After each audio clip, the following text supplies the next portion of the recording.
In Chinatown, they say the oldest restaurants hold the deepest secrets. My grandfather's Golden Dragon restaurant had been serving dim sum since 1946, and its biggest secret was about to turn my mother-in-law's real estate empire upside down. My name is Lucy Chin, and I inherited more than just recipes when my grandfather passed away. I got the one thing standing between Barbara Wilson and her $500 million development project. The last original building in San Francisco's historic Chinatown district. It's an eyesore, Barbara declared at her monthly real estate investors' dinner, gesturing with her crystal wine glass. That entire block needs to be modernized. Lucy, dear, you really should consider the developer's offer. It's more than generous for such a modest establishment. I took a small sip of the wine that probably cost more than our restaurant's monthly revenue. My husband Michael squeezed my hand under the table, but remained silent. He perfected the art of diplomatic silence during his years as Barbara's only son. The Golden Dragon has been there for 3 generations, I said quietly. It's not just a building. Barbara's perfectly Botox face couldn't quite manage a sneer, but her tone did it for her. Sentimentality is for poor people, dear. The contract offers $5 million. That's quite a step up from serving noodles, isn't it? The other dinner guests, all wealthy real estate investors, tittered politely. They've been circling my property like vultures since grandfather passed away last month, each trying to be the one to convince the Chinese girl to sell. What they didn't know was that I'd spent the last 5 years not just learning my grandfather's recipes, but also his business acumen. While getting my MBA at Stanford, I'd work nights and weekends at the restaurant, absorbing everything from cooking techniques to property laws. Actually, I set down my wine glass. I've been meaning to ask about the development contract. Have you reviewed page 3? Barbara waved dismissively. My lawyers handled everything. The terms are quite standard. Not the terms, I smiled.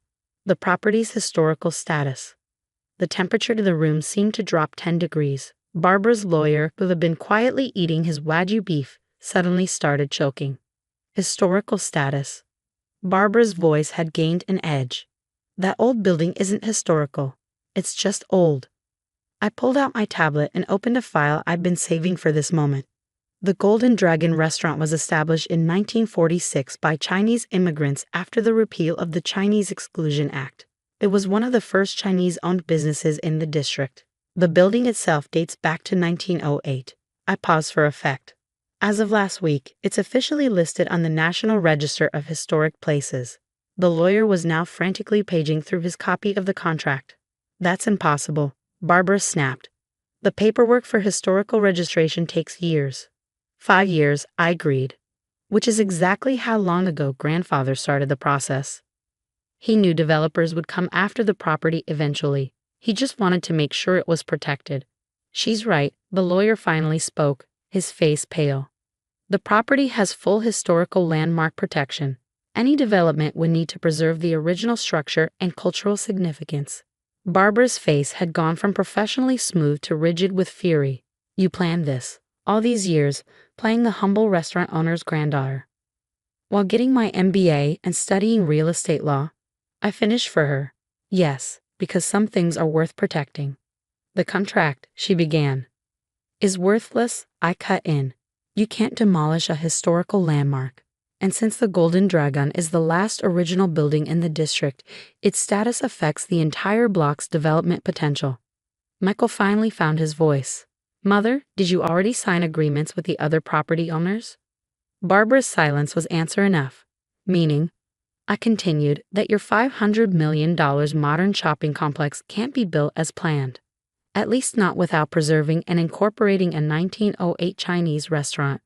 The room erupted into chaos. Investors pulled out phones, lawyers were summoned, threats were made. Through it all, Barbara stared at me with a mixture of fury and dawning respect. Name your price, she finally said.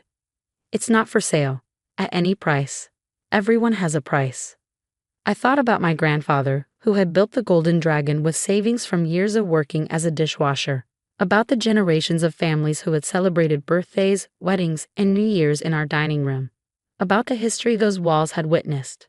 Some legacies are worth more than money, I said, standing up. By the way, your char siu is overcooked. If you'd like to learn how to make it properly, the Golden Dragon offers cooking classes every Sunday. As Michael and I drove home that night, he was unusually quiet. Are you angry? I asked. About me not telling you? He shook his head. I'm angry I never stood up to her the way you just did. All these years of her steamrolling over people, treating history like an inconvenience. It's not too late to make a change. He glanced at me. What do you mean? I smiled, thinking of the business plan I've been developing. How do you feel about helping me modernize the Golden Dragon? Not by tearing it down, but by building it up, keeping the history while bringing it into the future. The next morning would bring changes that would reshape not just the restaurant, but the entire neighborhood. Barbara's development plans would need to be completely reimagined, and she was about to learn that sometimes the most valuable properties are the ones money can't buy. The morning after the dinner party bombshell, I arrived at the Golden Dragon to find TV crews already setting up outside. Historic Chinatown restaurant halts major development, read the scrolling news ticker. My phone had 47 missed calls, half from reporters, half from real estate agents offering to negotiate on Barbara's behalf. Inside, the morning prep crew was working as usual. The rhythmic sound of cleavers on cutting boards, the sizzle of woks being seasoned, the hiss of steamers. Some things hadn't changed since my grandfather's time. Ms. Lucy, our head chef, Uncle Juan called out, not my real uncle. But he'd worked with grandfather for 30 years. Channel 5 wants to film our dim sum prep. Good publicity? Yes. I smiled, thinking of Barbara watching the morning news. Yes, very good publicity. Show them how we make the hargao, grandfather's special pleating technique. The story was quickly becoming bigger than just one restaurant. Preservationists hailed the Golden Dragon as a victory for cultural heritage. Real estate blogs dissected Barbara's failed development plan. Local politicians rushed to be photographed eating dim sum in our dining room. Your mother's online too, my assistant reported. She says it's urgent. I took the call in my grandfather's old office, now mine. The walls were still lined with his collection of Chinese opera masks, beautiful theatrical faces that had watched over 3 generations of our family. The Historical Society wants to do a feature on the restaurant, Mom said without preamble. They found grandfather's old photos, the original business license, everything. What of the other thing? I asked. Did you find it? Yes, she paused. Are you sure about this, Lucy? Once you open that door. It's time, I said firmly. Grandfather kept this secret for decades. Now it can help save more than just our restaurant. The door opened and Michael walked in, looking apologetic. Mother's called an emergency board meeting. She wants to discuss alternative development strategies. I checked my watch. Perfect timing. Tell her I'll be there, I said. I have something she needs to see. Barbara had assembled her entire real estate empire in the Wilson Development Group's sleek conference room. Lawyers, architects, investors, all looking somewhat shell-shocked after yesterday's revelation. Lucy, Barbara's greeting was arctic. How kind of you to join us. We're discussing ways to preserve your historical landmark while still moving forward with necessary neighborhood improvements. I set my grandfather's old leather briefcase on the table. Before we discuss that, there's something you should know about the other buildings in the block. We already own those properties, Barbara snapped. All legally purchased. Yes, I agreed. But did you research their history? Their original owners? The room grew very quiet. I opened the briefcase and withdrew a stack of yellowed documents. In 1943, when the Chinese Exclusion Act was still in effect, Chinese immigrants couldn't legally own property. They had to find creative solutions. Barbara's lawyer leaned forward. What kind of solutions? American citizens they trusted would buy properties on their behalf, holding them in secret trust for the real owners. I spread out the documents. My grandfather wasn't just a restaurant owner. He was the community record keeper. He documented every property, every true owner, every transaction. The implications hit the room like a thunderbolt. Barbara went rigid. Are you suggesting? I'm not suggesting anything. I'm telling you that every building you bought on that block has documented Chinese ownership dating back to the 1940s. Ownership that was never legally transferred because it was never legally recognized. That's ancient history, Barbara's lawyer interjected. The statute of limitations doesn't apply to civil rights violations, I finished. And since the properties are now part of a historically protected district, Michael stood up suddenly. The entire development project is built on historically misappropriated property. This is blackmail, Barbara hissed. No, I said calmly. This is an opportunity to right historical wrongs, to build something that honors the past instead of erasing it. I pulled out my laptop and opened a presentation. I have a different vision for the block, one that preserves its history while creating something new. The renderings showed the Golden Dragon as the centerpiece of a revitalized Chinatown food hall and cultural center.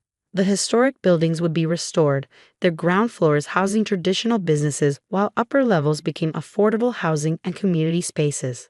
The profit margins, someone started, will be lower than luxury retail, I acknowledged, but the community value will be immeasurable. And the PR value, I smiled at Barbara. Well, which would you rather be known for? Destroying Chinatown's history or helping preserve it? 5 months later, I stood in the Golden Dragon's newly renovated dining room. We kept the original features, the hand-carved screens, the lucky red lanterns, the traditional round tables, while modernizing the kitchen and adding a demonstration area for cooking classes. The food hall was taking shape around us.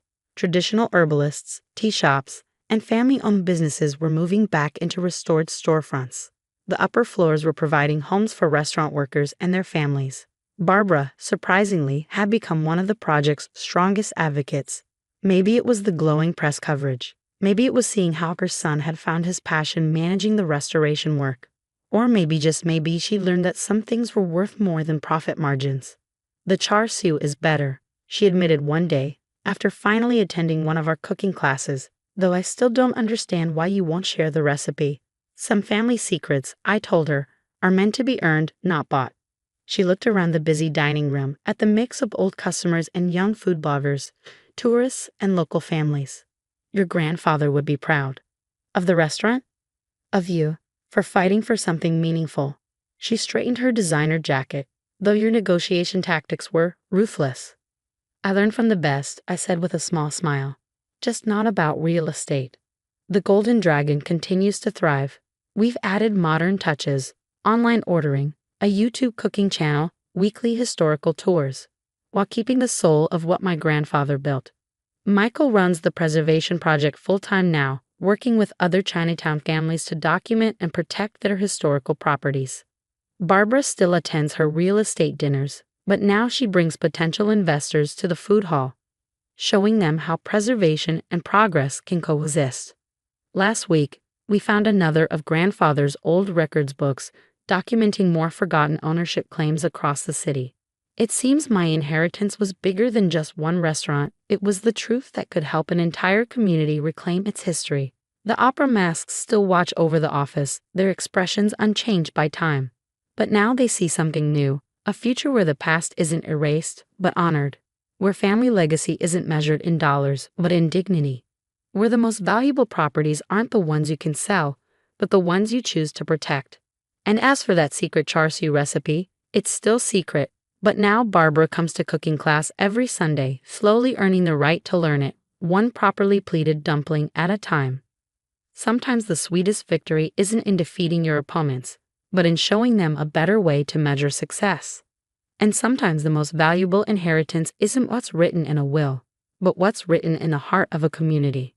The Golden Dragon remains what it has always been, a keeper of secrets, a preserver of history, and a reminder that some things are worth far more than their price tag.